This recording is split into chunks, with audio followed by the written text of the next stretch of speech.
Το όνομά μου είναι Νίκος Γραφάκης και είμαι ο Διευθυντής του Ενεργειακού Κέντρου της Περιφέρειας Κρήτης.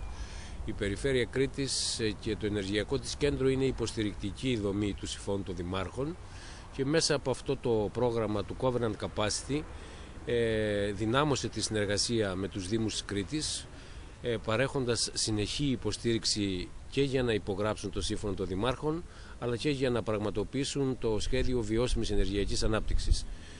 Έτσι ωφεληθήκαμε πολύ από το πρόγραμμα Covenant Capacity, διότι είδαμε τι κάνουν οι άλλες χώρες, είδαν και αυτοί ποια είναι τα αποτελέσματα τα δικά μας.